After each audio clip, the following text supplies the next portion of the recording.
Selamat petang, salam sejahtera. Ini berkaitan dengan pengampunan Najib. Begitu tak puas hatinya UMNO terhadap beberapa suara daripada luar yang memohon supaya Najib tidak diampuni terlalu awal, sehingga ada kawasan negeri yang sanggup mahu memutuskan hubungan antara Pakatan Harapan dan Barisan Nasional.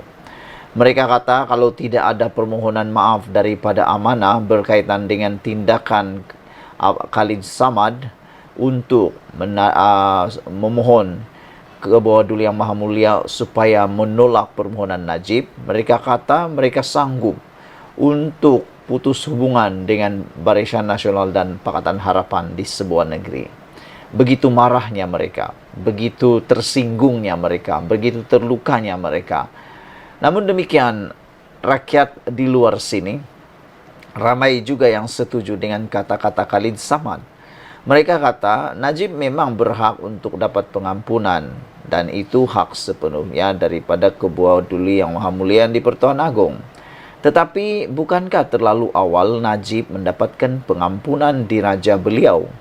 Kerana beliau belum lagi mencapai 1 tahun di penjara daripada 12 tahun hukuman penjara itu. Selain daripada itu, Najib juga sedang sedang dibicarakan untuk beberapa lagi kes 1MDB di mahkamah dan ianya telah pun di peringkat bela diri. Jadi menjadi persoalan netizen, kata mereka, kalau Najib diampunkan sekarang, bagaimana dengan kes-kes 1MDB yang sedang dibicarakan? Adakah ianya akan terhapus secara otomatik? Ataupun adakah kalau Najib didapati bersalah lagi dan dipenjarakan lagi, adakah Najib akan minta lagi pengampunan untuk kes-kes tersebut? Oleh sebab itulah ada beberapa pengamal undang-undang juga netizen, pemerhati politik mengatakan waktu yang paling sesuai untuk Najib memohon pengampunan ialah apabila semua kes Najib yang ada di mahkamah sudah selesai dibicarakan. Barulah waktu itu paling sesuai Najib memohon pengampunan. Dan mereka kata paling sesuai Najib mendapatkan pengampunan beliau seperti yang telah dialami oleh Anwar Ibrahim ialah selepas telah melalui 2/3 daripada tempoh hukuman dijatuhkan. Yaitu kalau 12 tahun lebih kurang dalam 8 tahun di penjara, barulah sesuai mendapatkan pengampunan diraja, kata mereka. Kerana kalau tidak, apakah hukuman sehingga tidak sampai setahun pun boleh sudah memohon untuk pengampunan, kata mereka. Dan apa pengajaran yang boleh diperoleh oleh Najib di penjara kalau ianya bersifat terlalu cepat, kata mereka. Hukuman itu perlu setimpal, kata mereka lagi. Oleh sebab itu, timbul satu persoalan yang besar, kenyataan yang besar, yaitu UMNO pun selepas ini janganlah desak lagi pengampunan Najib.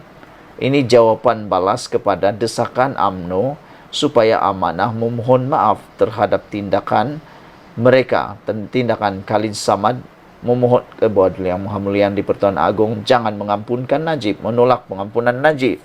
Maka dengan itu ada satu seruan kepada UMNO supaya janganlah pula desak lagi pengampunan Najib. Ribut kecil yang berlaku disebabkan UMNO tersinggung dengan kenyataan Khalid Samad berkenan pengampunan Najib Razak akhirnya reda dan boleh dikata selesai setelah timbalan Presiden Amanah Salihuddin Ayub menunjukkan sikap budiman membuat permohonan maaf secara terbuka. Salahuddin membuat permohonan maaf kepada UMNO itu dengan beliau sendiri menyampaikannya kepada Presiden UMNO Ahmad Zahid Hamidi. Bersempena dengan Hari Raya Aidilfitri ini, saya bagi pihak Amanah mohon maaf di atas kenyataan yang dikeluarkan pengarah komunikasi parti Khalid Samad baru-baru ini, dan sekiranya kenyataan itu menyinggung dan melukakan UMNO, maka kami minta maaf dengannya, katanya ketika hadir Majlis Rumah Terbuka Zahid Hamidi di Putrajaya semalam. Sebelum itu, Khalid sendiri turut memohon maaf kepada UMNO jika kenyataannya yang merayu Agong menolak pengampunan Najib telah membuat parti itu tersinggung. Cuma, tidak seperti Salahuddin yang berjumpa sendiri dengan Zahid Hamidi, Khalid hanya mengemukakan permohonan maafnya melalui media saja. Bagaimanapun, kata beliau, perkara itu cuma suatu perbezaan pendirian. Dan jika UMNO berasa tidak puas hati, tiada masalahnya baginya untuk mohon maaf. Apa yang boleh dipelajari daripada isu ini? Oleh kerana UMNO dan PH sebelum ini adalah bermusuhan, tetapi kini bersama-sama dalam membentuk kerajaan. Kedua-dua pihak seharusnya lebih pandai menjaga hati serta perasaan masing-masing.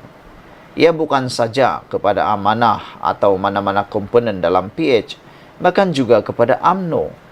Reaksi yang ditunjukkan oleh Khalid Samad adalah semata-mata sebagai respon terhadap pendirian UMNO yang ternampak begitu tergesa-gesa, mahu melihat Najib diampun dan dibebaskan, walaupun beliau belum setahun menjalani hukuman penjara 12 tahun yang diterimanya.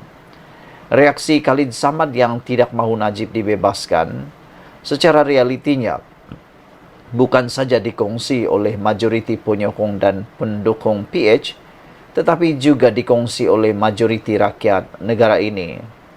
Rakyat secara umumnya tidak mahu Najib diampun dan dibebaskan dalam waktu terdekat ini. Jika tidak percaya, cubalah mana-mana pemimpin UMNO berdiri di simpang-simpang jalan yang sibuk dan tanya mereka yang lalu lalang di situ sama ada setuju atau tidak dengan pembebasan Najib. Dalam hal ini, jika UMNO benar-benar memahami pendirian tersembunyi PH dan sentimen yang ada dalam hati sanubari majoriti rakyat berkenaan Najib, mereka sepatutnya daripada awal lagi tidak begitu tergesa-gesa menuntut pengampunan Najib. Biarkan dulu Najib berada di dalam penjara bagi satu tempoh tertentu atau secara konvensinya. Setelah menjalani 1/3 hukuman penjara, barulah usaha untuk pengampunan itu hendak dilakukan. Lagipun, UMNO kena hormat jugalah sikit dengan keputusan hakim-hakim mahkamah yang arif lagi bijaksana dengan majoriti 13-1 itu terhadap kes itu. Janganlah mentang-mentang dapat berada dalam kerajaan, desakan dan tuntutan mahu dilakukan. Pokoknya, jika tiada tuntutan tergesa-gesa daripada UMNO, respon daripada Khalid Samad juga pasti tidak muncul. Kalau UMNO memikirkan soal kestabilan kerajaan perpaduan pimpinan Anwar Ibrahim, dengan tanggapan kononnya kenyataan Khalid Samad itu boleh menggugat kestabilannya, pengarah komunikasi amanah itu juga sebenarnya bertindak untuk menjaga kestabilan kerajaan. Menampakkan seolah-olah kerajaan mendorong atau membantu pengampunan Najib tidak hanya mengancam kestabilan Anwar dalam memimpin kerajaan, malah seperti membekalkan peluru percuma kepada blok pembangkang PN dalam fasa-fasa perjuangan seterusnya. Haruslah difahami situasi Najib tidak sama dengan Anwar yang memang agenda untuk membebaskannya dijadikan antara teras manifesto pada PRU 14 lalu. Disebabkan pengundi atau rakyat mahu melihat Anwar dibebaskan dan menjadi Perdana Menteri selepas Tun Mahathir Mohamad, itulah sebabnya maka PH diberi kejayaan dan BN ditumbangkan pada PRU 2018 itu. Tetapi UMNO dan BN pada PRU 15 baru-baru ini bukan saja tidak menang, malah merosot jauh jumlah kerusi yang dimenanginya. Ini bermakna agenda membebaskan Najib tidak ada dalam hati sanubari pengundi dan rakyat pada PRU 15 baru-baru ini. Memahami semua ini dan belajar daripada ribut kecil yang baru saja berlalu, UMNO selepas ini tidak sepatutnya lagi bercakap mengenai pengampunan dan pembebasan Najib.